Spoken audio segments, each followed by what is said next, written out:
César, que Deus o abençoe. Amém. Obrigado, pastor.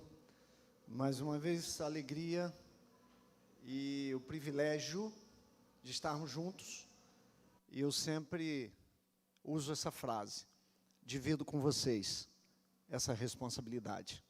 Ela não é só minha, ela é nossa, porque nós somos propagadores da mensagem de Deus. E como igreja, somos responsáveis pela veracidade e fluidez da mesma, a confirmação.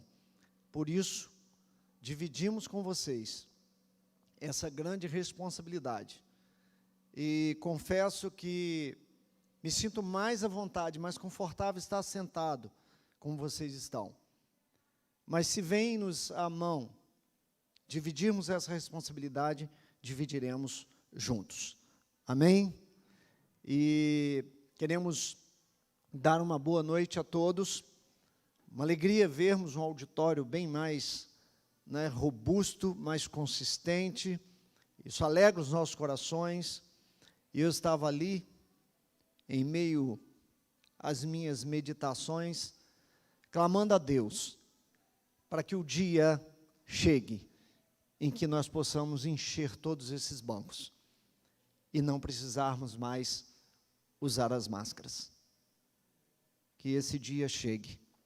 Eu confesso, irmãos, que nós não estamos retidos totalmente por causa disso, mas eu tenho um sentimento no meu coração, assim, de desconforto, de saber que muitos não estão aqui por forças do acaso, das circunstâncias, e nós precisamos clamar a Deus para que isso seja retirado do meio de nós.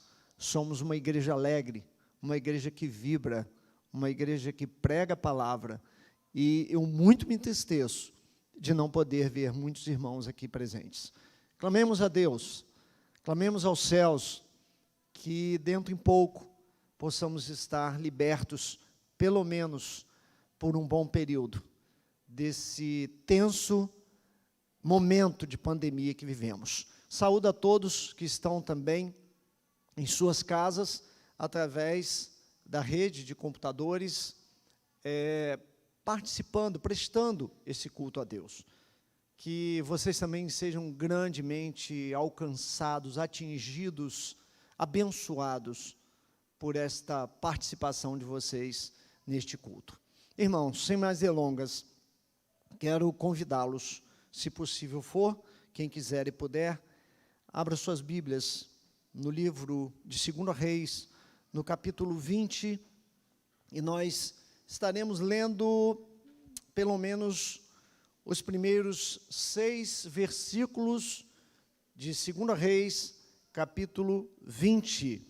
É um texto bem conhecido de todos nós, e certamente Deus estará aplicando ao longo desse culto aquilo que realmente Ele quer falar aos nossos corações nesta noite. 2 Reis, capítulo 20, versos de 1 até o 6.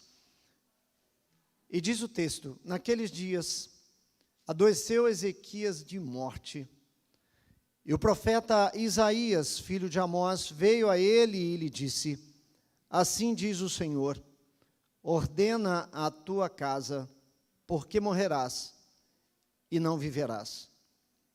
Então virou o rosto para a parede e orou ao Senhor, dizendo: ah, Senhor, ser servido de te lembrar de que andei diante de ti em verdade, com o coração perfeito, e fiz o que era reto aos teus olhos. E chorou Ezequias muitíssimo. Sucedeu, pois, que não havendo Isaías ainda saído do meio do pátio, veio a ele a palavra do Senhor, dizendo: volta e dize a Ezequias, chefe do meu povo, assim diz o Senhor, Deus de Davi, de teu pai, ouvi a tua oração e vi as tuas lágrimas, e eis que eu te sararei, e ao terceiro dia subirás à casa do Senhor. e acrescentarei aos teus dias 15 anos, e das mãos do rei da Síria te livrarei, a ti e a esta cidade, e ampararei esta cidade por amor de mim e por amor de Davi, meu servo. Amém? Que assim seja, irmãos, que Deus nos aplique essa preciosa porção da sua palavra, poderosa, que com certeza eu creio que nós sairemos daqui com algo novo em nossos corações e mentes nesta noite. Irmãos, nós pensamos num tema para a mensagem de hoje, talvez até bem repetitivo, não sei, colocando a casa em ordem. Colocando a casa em ordem. Irmãos, nós estamos falando num contexto de um rei que foi o 13º na dinastia de Judá, Reino do Sul. E esse rei, ele reinou por 29 anos sobre o povo de Deus.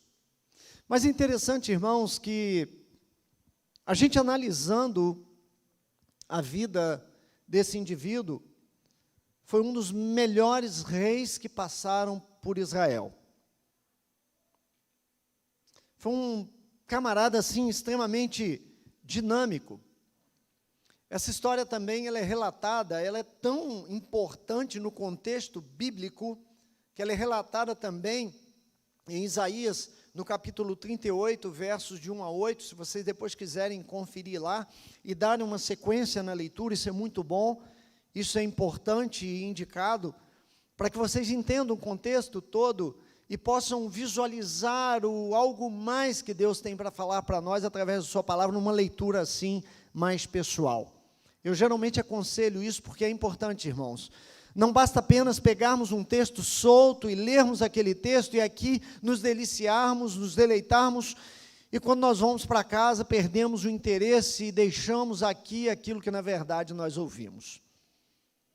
Mas eu quero incentivá-los a caminhar um pouco mais, a ir um pouco mais à frente, a buscar um pouco mais de conhecimento, um pouco mais de fluidez do poder que emana da palavra, através da leitura bíblica.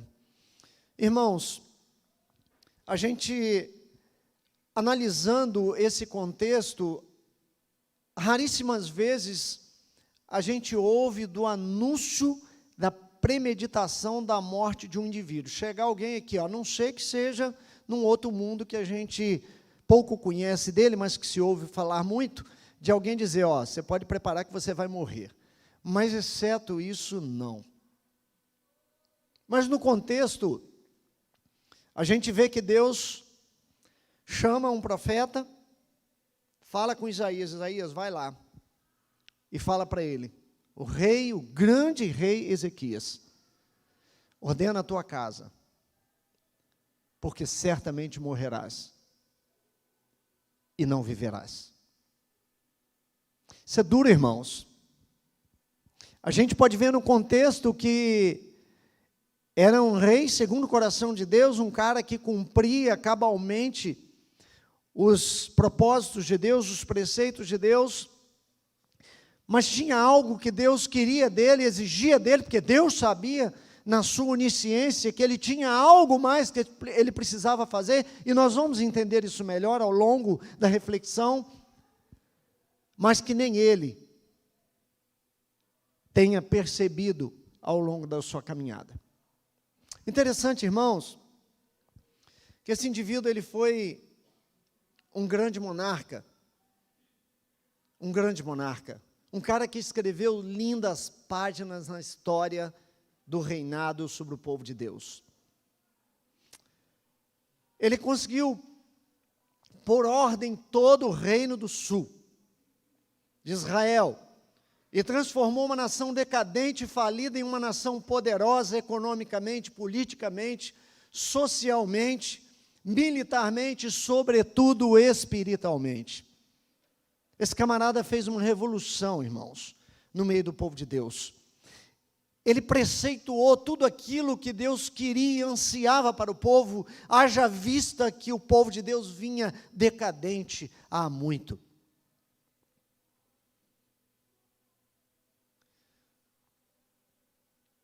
Esse indivíduo venceu grandes guerras. Vencer o terrível rei da Assíria, Senaqueribe, humanamente falando, militarmente falando, seria impossível para a época. Mas com o poder de Deus, a direção de Deus, ele conseguiu derrubá-lo. Ele e todo o seu exército. O que se julgava impossível aos olhos dos homens, Ezequias conseguiu cumprir. Porque ele cumpriu nesse quesito os preceitos de Deus. Construiu grandes obras, cidades, muros, aquedutos, açudes, fontes, combateu a idolatria, destruiu os ídolos e a serpente de bronze venerada pelo povo e instaurou a verdadeira adoração. Reparou o templo e reintegrou os sacerdotes. Irmãos, a gente lê um currículo, vamos dizer assim, invejável. Invejável. Mas, irmãos, por que Deus pega Isaías, fala com Isaías? Isaías vai lá no palácio real e fala assim com Ezequias: ordena a tua casa, porque morrerás e não viverás. Irmãos, se nós formos pensar, imaginem só, se nós estamos fazendo tudo certinho diante de Deus, nós humanamente questionamos: Senhor, se eu estou fazendo tudo certo, o Senhor vai interromper todo esse processo? Nós vamos parar uma coisa que está dando certo? Já ouviu falar, né? Existe um ditado que diz aí que time que está ganhando não se mexe. Mais ou menos por aí, brasileiro tem essa mania, time que está ganhando não se mexe, está balançando a rede, deixa quieto. Irmãos, é uma coisa assim intensa, fortíssima. Mas que Ezequias ainda não tinha atentado para algo mais que Deus pretendia fazer, que é importantíssimo, imprescindível na dinâmica divina. Ele não estava fazendo. E nós vamos entender. Vocês podem ver que ele no verso 3, ele fala assim: ah, Senhor, ser servido de te lembrar que eu andei diante de ti em verdade e com o coração perfeito e fiz o que era reto aos teus olhos.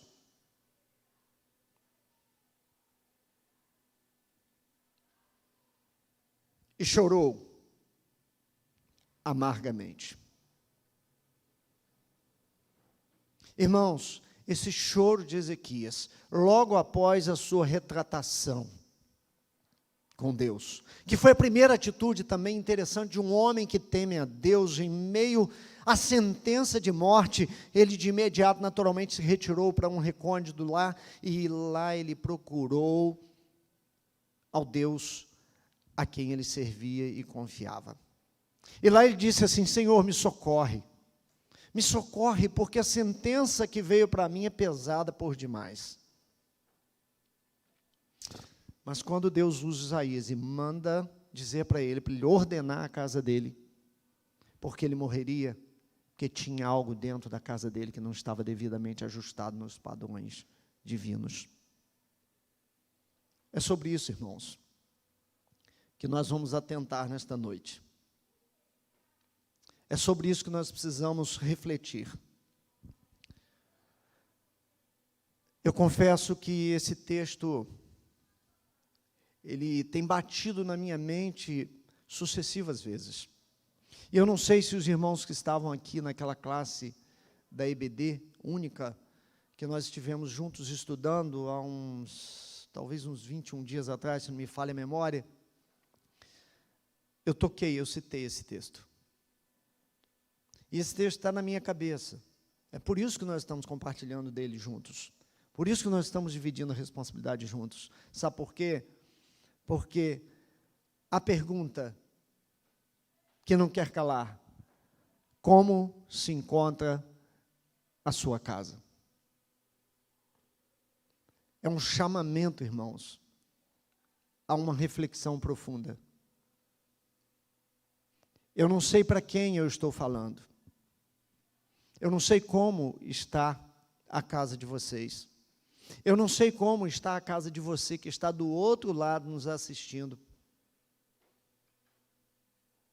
Mas eu tenho certeza que se você fizer como Ezequias e for lá num cantinho, seja você quem for, crente ou não crente, orar a Deus com o coração sincero, chorar diante de Deus, colocar-se diante de Deus, com certeza Deus vai te dar uma resposta.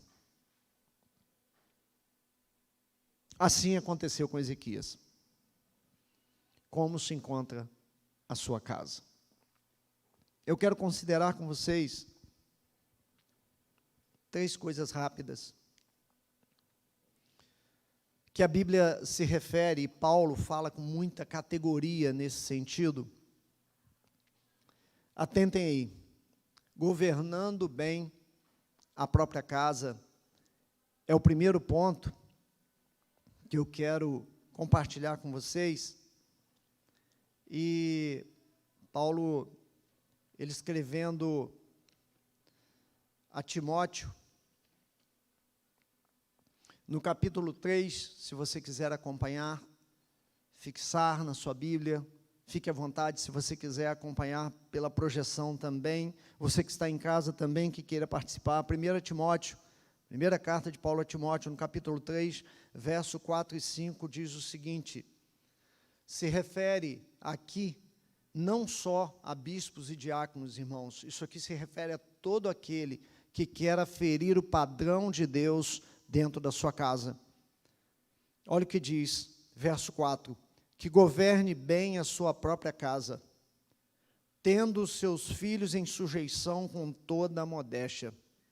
Porque se alguém não sabe governar a sua própria casa, terá cuidado da igreja de Cristo, ou de Deus, como vocês preferirem.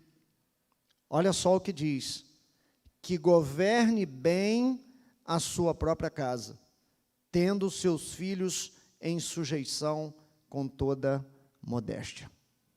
Irmãos, isso aqui diz respeito a nós homens, que Deus instituiu líderes, vocês vão entender isso melhor lá na frente, mas isso não isenta as nossas esposas e companheiras, colaboradoras sempre, parceiras, para também, juntamente conosco, exercerem essa questão de governo, apesar de que, ressalto que a autoridade de Deus é dado ao cabeça da família, da casa, o homem.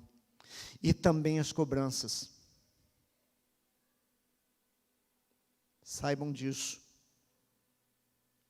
Porque Deus, quando mandou Isaías falar para Ezequias, ele não chamou nem esposa, não chamou serva, não chamou ninguém do reino.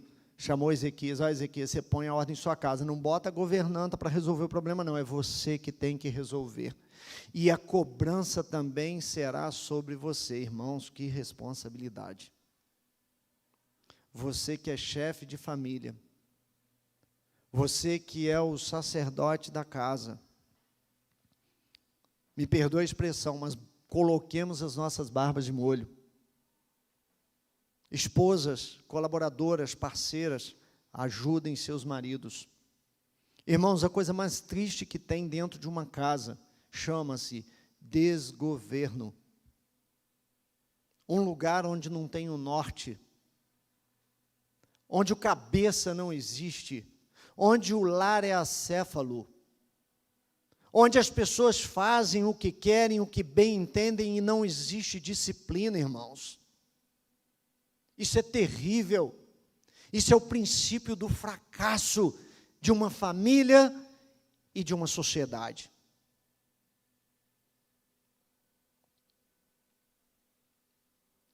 Não pode liderar a casa de Deus quem não cuida da sua própria casa.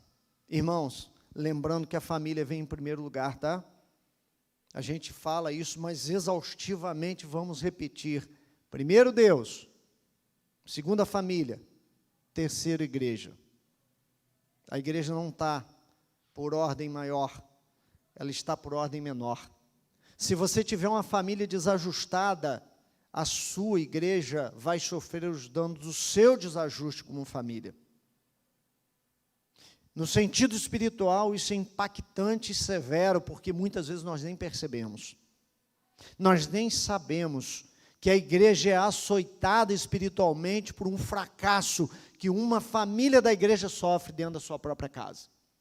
Talvez uma crise de autoridade, um conflito conjugal, um conflito entre filhos e pais. Uma inapetência qualquer, em qualquer área da família, irmãos, afeta a espiritualidade da igreja. Saibam disso. Isso não é brincadeira, isso é coisa séria. E o pior, nós somos cobrados. Seremos cobrados por isso, porque nós conhecemos a verdade. E sabemos discernir entre o bem e o mal. E o que nós precisamos fazer de certo também sabemos. Seja bênção para a sua família antes de querer ser bênção para a família dos outros. Irmãos, pelo amor de Deus, irmãs, pelo amor de Deus, sejam bênção para suas famílias. Sabe o que está acontecendo? Tem gente se preocupando com as coisas do outro,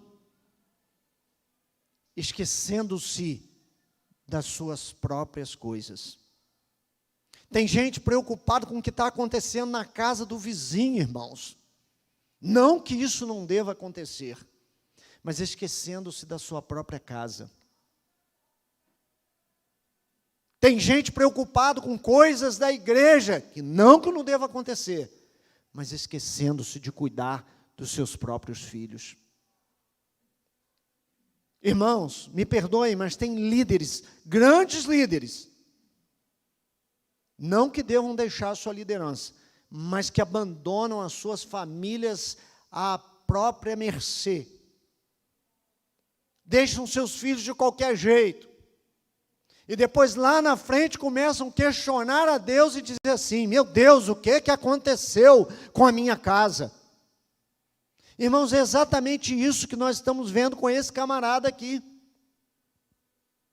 Exatamente isso. É isso exatamente que Deus cobrou de Ezequias. Ó grande rei, sábio, grande monarca, um homem que foi uma bênção na vida do povo de Israel, mas foi um fracasso dentro da sua casa, irmãos. Nem com toda a chance que ele teve. Sentenciado de morte, ora a Deus, clama a Deus. Isaías não tinha saído do pátio, irmãos. Olha que coisa fantástica.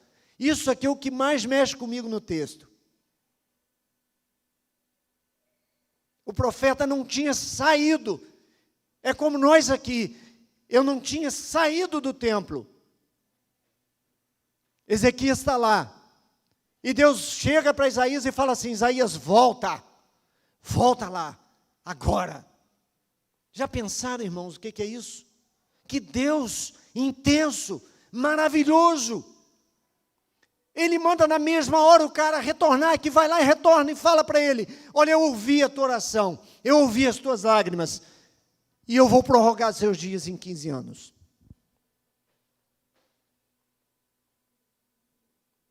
Você está disposto a servir um Deus assim? Irmão, você já pensou? Pastor Enete chega aqui, dá um recado para a gente, vai lá, fala com fulano assim, assim, assim. Você nem saiu de dentro do templo, pastor Enete, fala: ei, peraí, retira tudo que eu disse. Volta lá e fala para fulano que eu não preciso de mais nada. Você poderia pensar assim: pastor Enete não está bem não, né, pastor? Com todo respeito, pastor Enete não está bem não. O que deu, pastor? Que o senhor mandou levar a sentença, agora o senhor manda eu tirar a sentença e dar mais um tempo de prorrogação. Irmãos, Deus é Deus. Deus é maravilhoso. É fantástico, irmãos, pensar que Deus, na mesma hora, Ele se arrependeu. Que Deus não é um Deus de brinquedo, irmãos. Ele não brincou, ele se arrependeu. Isaías, volta lá. Agora mesmo, no mesmo passo que você está dando aí dentro desse pátio, volta lá. Fala com ele que eu ouvi o clamor dele, e vi as lágrimas dele, e vou dar a ele mais 15 anos. Mais 15 anos. Mas o pior está por vir. Esses 15 anos, irmãos, estavam condicionados à segunda exigência. A primeira, ele tinha dado um cancelamento provisório, mas a segunda não. Ordena a tua casa não estava suspenso. Continua, mas arruma a tua casa. E nós vamos ver o que deu. Irmãos, cuidando especialmente dos da casa, dos de casa, é o segundo ponto importante. Não troque a sua família por nada lá de fora. Tem gente trocando a família por qualquer coisa. Qualquer futilidade, qualquer banalidade, pega e troca. Não, olha, eu não quero nem saber, eu vou me aventurar nisso aqui, isso aqui é muito bom. Às vezes uma atividade que vai dar muito dinheiro, aí eu começo a pensar assim, não, eu vou entrar porque eu vou ganhar muito dinheiro, eu vou botar vocês numa situação muito confortável. O tiro sai pela culatra. Você leva a sua família para o brejo. Irmãos, isso não é propósito de Deus. Isso não é ordenamento de casa. Nós precisamos seguir as orientações de Deus para cuidar da nossa família. Precisamos aprender a lidar com isso. Homens, reflitam antes de tomarem decisões. Compartilhem as suas decisões com suas esposas, seus filhos. Reúnam a família. Troquem ideia. Conversem. Vejam os prós, os contra. Abra o coração. Tem gente fazendo besteira por aí, aos montes, porque não tem diálogo dentro da família. Tomam decisões autoritárias, individualizadas, e quebram a cara, e penalizam, e levam sofrimento para as famílias, e isso não serve só para os que estão casados, não, irmãos, serve para os que estão vindo aí também. Quem está namorando, quem está noivo, quem está recém-casado, quem está pensando em namorar, quem já está sonhando com a namoradinha, com o namoradinho. Irmãos, é para todo mundo. Sabe por que o nosso mundo está caótico, irmãos? Porque nós entregamos a criação dos nossos filhos para os meios de comunicação. Entregamos a criação e a educação dos nossos filhos lá para a escola. Transferimos para a igreja. Coloca na conta do professorzinho da EBD que ele se vira lá e corrige o rumo desse impossível, não é mesmo? Quando, na verdade, nós mesmos gestamos o impossível dentro de nossas casas e depois, quando a gente não consegue mais, não tem capacidade, joga para a igreja, joga para a escola que a professora conserta ele. Mas se a professora der um toquezinho nele, vira um siri na lata e vai lá brigar na escola. Complicado, não é, irmãos? Mas é isso que está acontecendo. Nós estamos perdendo a batalha, irmãos. Sabe por quê? Porque nós estamos falhando dentro das nossas casas. Nós vamos entender isso.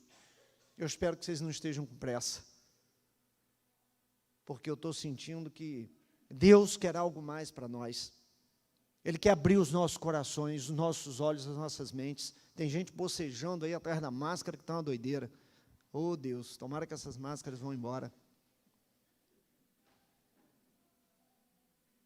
Mas seguindo aí, quem cuida dos de sua casa, quem não cuida dos de sua casa, nega a fé e é pior que um descrente. Olha o que diz 1 Timóteo, capítulo 5, verso 8. Mas, se alguém não tem cuidado dos seus, e principalmente dos da sua família, negou a fé, e é pior do que o infiel. É Paulo que está dizendo, não sou eu. Paulo escreve a Timóteo, cuidado com o que você está fazendo com sua família. Cuidado com os sentimentos que você nutre com relação à sua família. Cuidado com as coisas escusas e escuras que talvez você possa estar produzindo que isso afeta a sua família. E a Bíblia diz que nós somos classificados como pior do que aquele que nada entende, que ignora tudo. Precisamos estar acautelados disso. Cuide dos de sua casa antes de querer cuidar dos da casa de Deus. Gente, isso aqui é muito sério. Pode ver que Paulo manda cuidar da família, ele não bota nada antes. Ele manda cuidar da família. Ele não manda que vá lá para a casa do Senhor lá, faz uma massagem no ego do irmão, da irmã, socorre lá. Não, ele manda cuidar da família. Porque famílias fortes, igrejas fortes. Famílias enfraquecidas com problemas, problema para a igreja, problema para pastores, problema para a liderança, problema para Deus. Joga no colo de Deus para Ele resolver. E nós temos essa mania, ô Deus, toma conta. Minha irmã fala muito disso, Deus toma conta. Eu digo, meu Deus, coitado de Deus, ele tudo bota na mão de Deus para tomar conta, Deus está levando um raio com esse povo. Tudo o povo bota na mão de Deus, tudo quanto é troço ruim, bota na mão de Deus, Deus transforma. Mas se o indivíduo não quiser, Deus não vai tomar conta, concorda, irmãos? Deus toma conta daqueles que estão abertos. E nós estamos entendendo isso aqui. Seguindo aí, o terceiro ponto, viver a vida comum do lar. Irmãos, 1 Pedro, capítulo 3, verso 7, diz o seguinte: igualmente, vós, maridos, coabitai com ela, com entendimento, dando honra à mulher como vaso mais fraco, como sendo vós os seus co-herdeiros da graça da vida, para que não sejam impedidas as vossas orações. Entenderam? Pode impedir até a oração, irmão. Porque você está orando, mas está fazendo tudo errado. Você ora, mas não respeita a sua esposa. Você ora, mas xinga sua esposa. Você ora, mas agride sua esposa, com palavras, com gestos, sei lá com o que mais. Ô irmãos, nós precisamos ter entendimento e sabedoria. Precisamos conhecer. A sociedade caótica que nós estamos vivendo é produto do que nós estamos gestando dentro das nossas casas. As nossas gestações têm sido traumáticas, irmãos.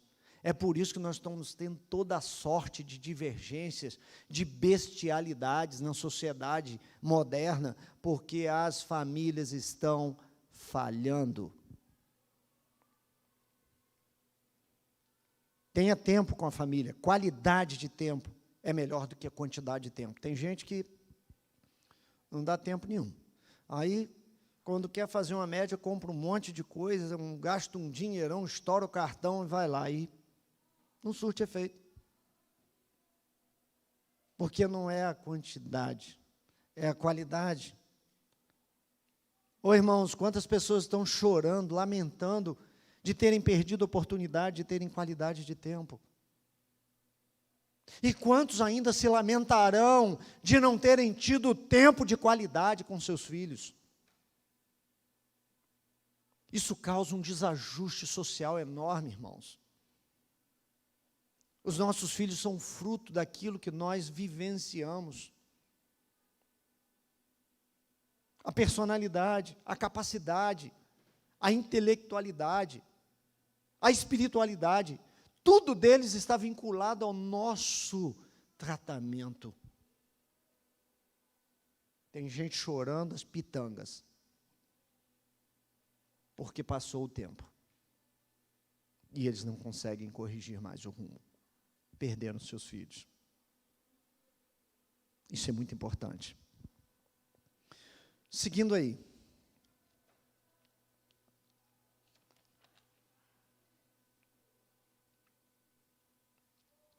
Irmãos, Ezequias ganha mais 15 anos. Ezequias envelhece, passa esses 15 anos, né? Logo no início, com 3 anos da prorrogação, nasce quem? Manassés. Irmãos, Manassés foi a maior tragédia que se abateu num reinado que durou 50 e tantos anos.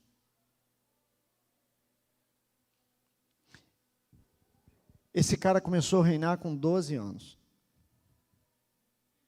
E me perdoem a expressão, mas pela sua bestialidade, ele conseguiu destruir tudo aquilo que o pai dele havia construído. Entenderam agora por que Deus cobrou de Ezequias? Põe em ordem a tua casa. Entenderam onde foi o erro? Ou não? Quem entendeu, levanta a mão, por favor. Se quem não entendeu, eu vou explicar. Os que não levantaram a mão não entenderam. Sabe o que aconteceu, irmãos? Ezequias, ele foi tudo aquilo que eu falei no início. Mas ele foi nada dentro da sua própria casa. Esse menino nasceu no 3º ano da sua prorrogação de vida, dos 15 anos. Tanto que quando Ezequias baixa, Manassés entra reinando com apenas 12 anos. Olha só, irmãos. Aí o cara começa a fazer a besteirada dele. Ele foi o pior de todos. Ele levou toda a nação a pecar, a praticar idolatria, feitiçaria, realizou sacrifícios humanos, queimou seus filhos como oferenda aos deuses, irmãos. Vocês veem o que um homem que deveria temer a Deus fez. Tudo ao contrário do que ele deveria ter feito. Ele ofereceu seus filhos queimados como oferta a deuses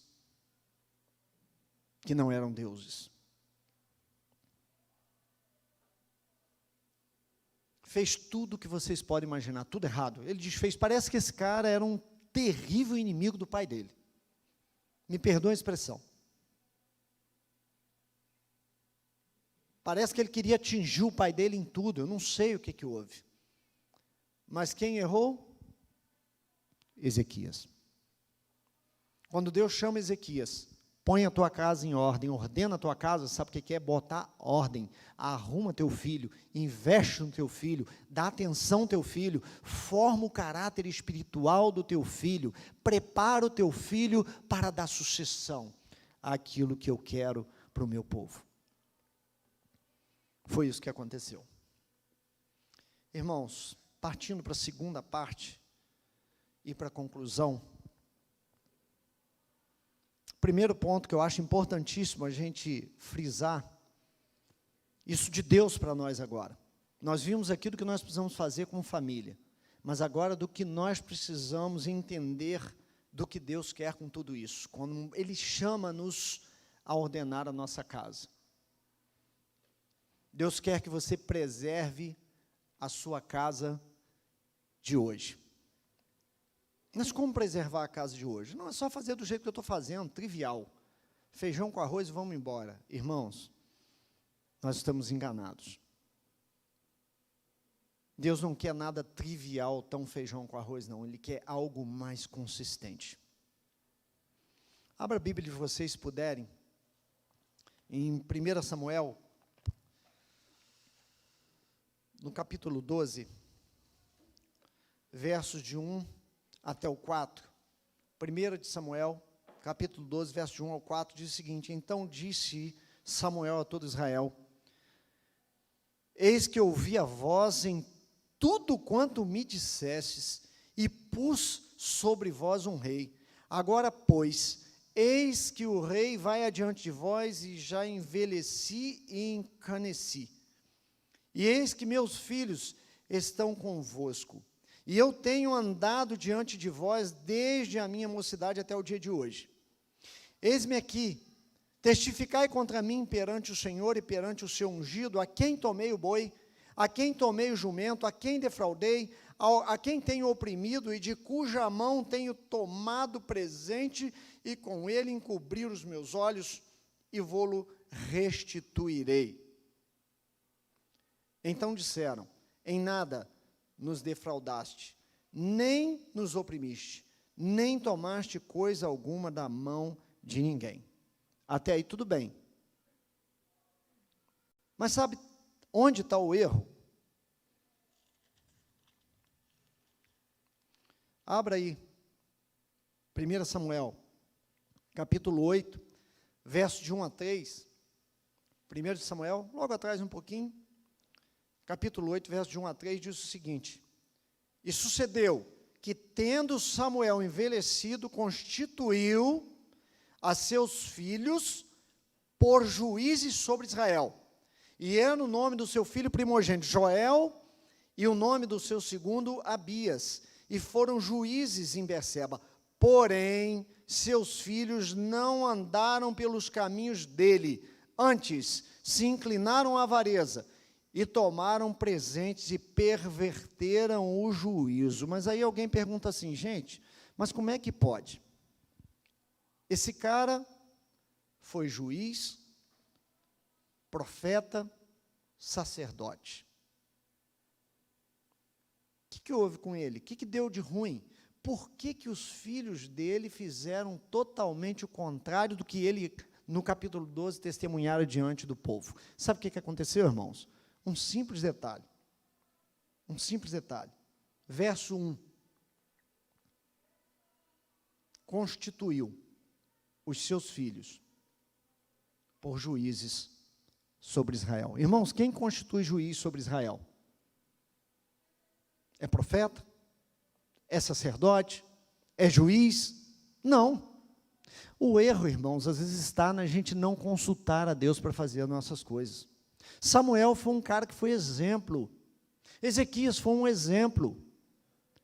Mas não obedeceu integralmente os preceitos de Deus, irmãos. O grande problema, nós precisamos abrir os nossos olhos para isso. Às vezes, dentro das nossas casas, me perdoe, irmãos, debaixo dos nossos olhos, a gente permite que algumas coisas aconteçam que vão trazer grande sofrimento para nós lá na frente. Como isso acontece? Coisas do mundo espiritual. Às vezes a gente se acha o suficiente para decidir as coisas dentro da nossa casa, a gente faz as coisinhas erradas lá no escondidinho, lá no cantinho escuro da casa, lá, não submete a um diálogo em família, não submete ao crivo e aprovação de Deus, sofremos o dano.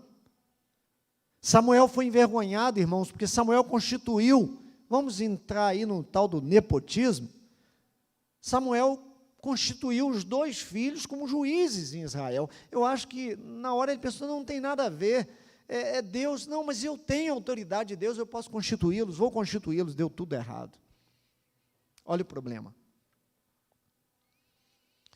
Irmãos, segundo ponto, partindo para o final, Deus quer que você preserve os valores para as futuras gerações. Entenderam por que Deus chamou Ezequias e disse: Ezequias, põe em ordem a tua casa? Ele tinha feito tudo certo, irmãos. Ou melhor, quase tudo. Faltava um detalhe. Isso aí serve para mim e para você. Pai ou não. Casados ou não. Namorados também. Sabe por quê? Nós precisamos ter sabedoria para criar os nossos filhos. E é troço difícil. Eita, troço difícil. Felizes são aqueles que conseguem encaminhar os filhos, levar os filhos no temor de Deus e fazer com que os filhos dependam de Deus para resolver seus problemas. Essa semana nós comentávamos a respeito de um pastor amigo nosso, que ele tem na família, ele nunca incentivou ninguém a ir para o ministério, e ele tem na família 2 pastores, brilhantes pastores, atuantes pastores, pastores batistas. Ele nunca falou para os seus filhos: vai para o seminário fazer teologia, vai estudar. Que bênção, irmãos. Eles largaram as carreiras deles praticamente para servirem ao Senhor com alegria, e a gente vê translúcido nos seus semblantes a alegria de servir a Deus, porque o Pai os ensinou a temer a Deus, a andar nos caminhos do Senhor, a serem servos fiéis, a não se desviarem nem para a direita e nem para a esquerda. É isso que Deus quer de nós. Pega aí Gênesis capítulo 18, verso 19. Nós vamos rapidinho, para a gente concluir. Gênesis 18, verso 19.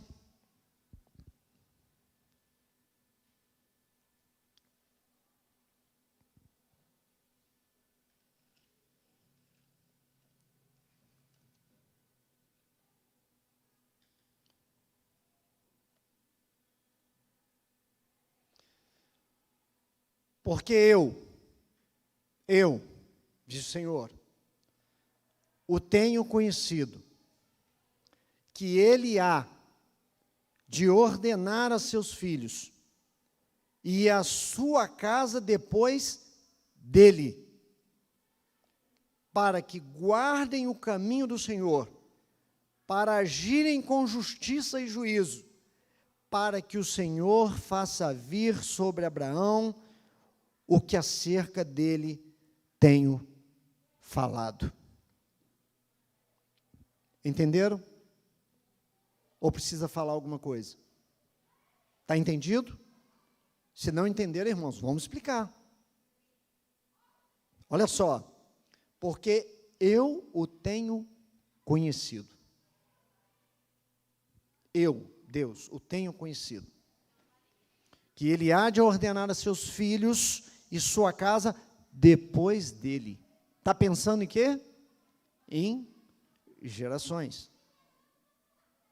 Irmãos, Deus tem preocupação com as gerações. Deus quer que você leve a bênção às suas gerações, para que preserve a mensagem dele. Isso é importantíssimo. Irmãos, em terceiro lugar, eu quero só frisar aqui dentro desse contexto segundo ainda, a geração que nasceu no Egito, morreu no deserto. A segunda geração entrou na terra prometida. A terceira geração se esqueceu de Deus. Entenderam? Entenderam a gravidade? Irmãos, nós precisamos estar atentos a isso. Deus nos chama a um comprometimento com os valores para os nossos filhos, para os nossos netos. Deus quer isso. Sabe por quê? Porque o que está acontecendo ao nosso redor hoje, na América, na Europa, a maioria das igrejas, irmãos, estão fechando as suas portas. Sabe por quê? Apostasia. Apostasia. E isso vai acontecer também no nosso país. Sabe por quê? Porque nós temos a responsabilidade como família. Não é jogar para o pastor responsabilidade, não. Liderança, não. Faça em casa. Dever de casa é para fazer em casa, não é na igreja. Ensine seus filhos. Ô irmãos, tem pais que não oram. Tem pais que não leem a palavra. E perdoem. Não quero nem saber. Os meios de comunicação a gente pode usar sim, mas tem gente que vive no meio de comunicação, não lê um versículo, não procura meditar na palavra, não ora na hora do almoço, não ora na hora do jantar. Isso é coisa careta, isso já passou, irmãos. São valores. São valores. Ensina teu filho a orar. Lá em casa eu estou com 2 marmanjos, mas eles estão aqui, são testemunhas. Eu pego no pé deles. Pego mesmo. Eu cobro deles. Oração, gratidão. Irmãos, não é nada mecânico. É reconhecer que o teu sustento, o meu sustento, vem das mãos do grande Deus. E assim nós vamos passando isso, vivendo isso com intensidade, fazendo com que isso se torne realidade em nossas vidas. Os nossos filhos serão alcançados. É isso. É simplesmente isso que Deus requereu de Ezequias. É simplesmente isso. Deus quer que você prepare sua casa para viver a eternidade com Ele.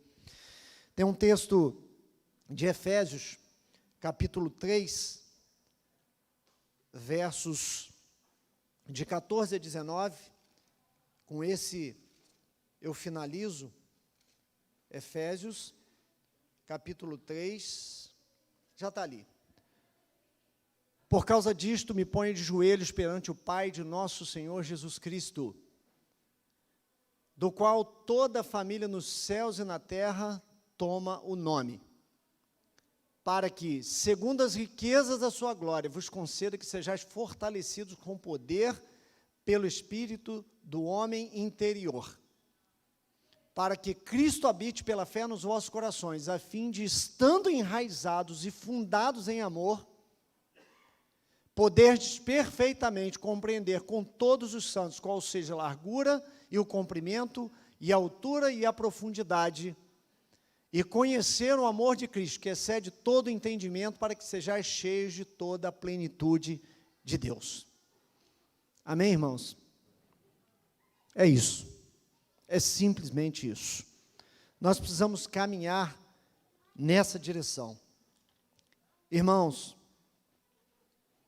coloque a tua casa em ordem. Coloque a tua casa em ordem. Desperta para essa realidade. Sabe por quê? Caso contrário, nós falharemos na nossa missão. E não tem coisa pior do que falhar na missão que Deus nos confiou. Vocês viram aqui os problemas. E se vocês forem estudar outros textos e personagens da Bíblia, vocês vão entender bem melhor o que está acontecendo. Quantos e quantos são derrotados em todos os sentidos? Nenhum sucesso, irmãos, na vida secular é melhor do que o fracasso familiar. Melhor ou maior? Nós estamos num tempo, irmãos, que os pais estão largando os filhos por conta da informação, para buscar horizontes. Eu preciso ser isso, eu preciso ser aquilo, eu preciso... Gente, nós estamos ficando loucos. Isso não produz saúde, isso não produz qualidade de vida, isso não produz famílias saudáveis, isso não produz filhos saudáveis, isso não robustece em nada. Mas eu preciso buscar sustento, irmãos. Dependa de Deus. Dependa de Deus. Se eu contar a minha história para vocês, vocês vão dizer, você está mentindo. Você está mentindo. Como é que você consegue tocar a vida assim? Irmãos,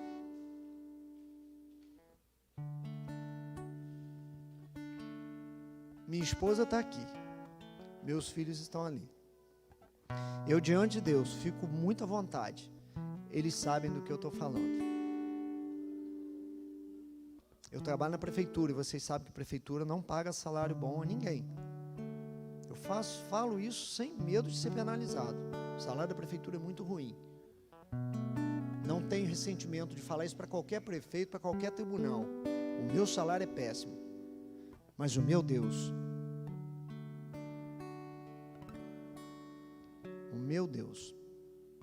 é poderoso e rico. E Ele me sustentou ao longo de todo esse tempo. Eu estou com 35 anos de profissão, nível técnico. O salário é horrível, mas nunca nos faltou nada nas nossas casas.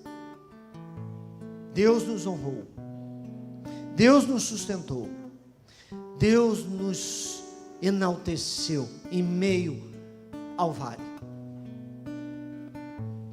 Não houve falta de fidelidade em momento algum, irmãos.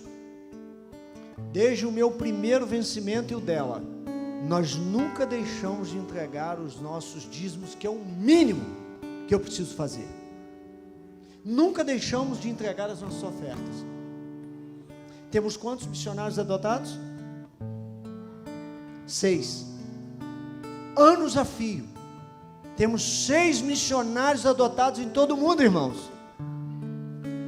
E alguém que certa feita falou que a gente não tinha identidade com missões. Pobre coitado, que teve esse infeliz momento de dizer que nós não temos identidade com missões. Uma família que adota 6 missionários em todo o mundo, anos a fio, deve ter década, há mais de uma década, irmãos. Deus tem honrado, nem nos momentos de maior dificuldade, ela firmou o pé e falou: nós vamos continuar.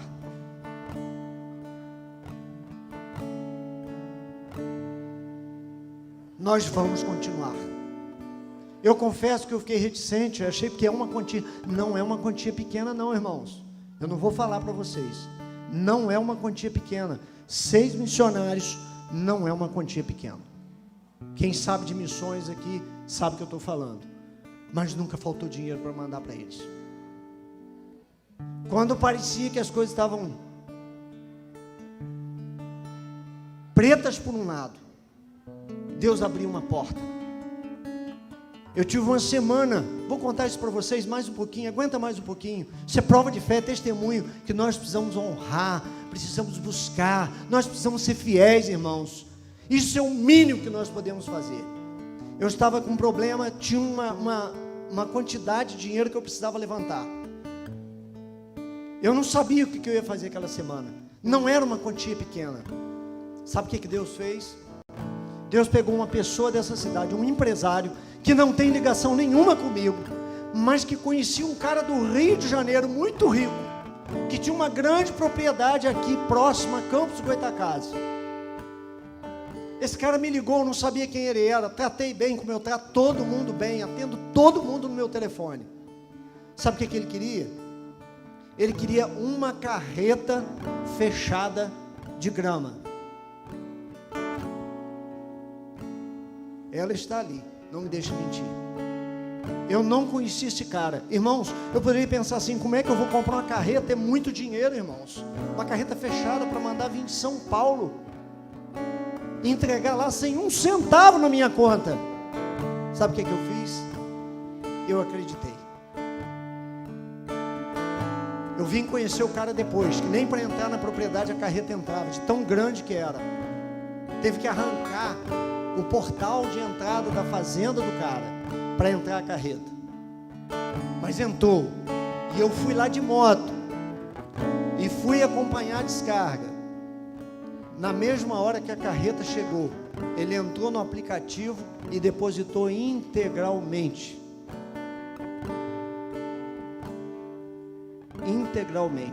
o valor da carreta na minha conta. Irmãos, esse testemunho que eu estou dando para vocês é o seguinte: eu não sou melhor que vocês, talvez seja até pior, mas a gente precisa fazer prova. Nós precisamos andar na direção de Deus, acreditar que Deus sustenta mesmo em meio ao nebuloso horizonte. Acredite, seja fiel. Eu não estou falando só de dízimo não. Seja fiel na sua casa, seja fiel à sua esposa, seja fiel aos seus filhos, ame seus filhos, abençoa seus filhos. Paulo manda a gente orar. Orem por seus filhos, orem por suas famílias, cubram as suas famílias com oração. Isso é responsabilidade nossa, homens, também de nossas esposas, mas Deus bota o cérebro, o cabeça da família, para capitanear isso, para fazer isso acontecer. Termino aqui, desejando que algo possa ter acontecido de novo, dentro de cada um de nós, que eu não posso fazer, por mais que eu seja persuasivo, eu não posso, mas o Espírito Santo de Deus pode. Ele pode modificar comportamentos, Ele pode corrigir rumos, Ele pode botar você para ser uma pessoa melhor do que aquela que você foi hoje, no dia de amanhã. Que Deus os abençoe, que vocês tenham uma semana regada pelos cuidados de Deus, pelas bênçãos de Deus e, acima de tudo, pela submissão aos seus propósitos e princípios.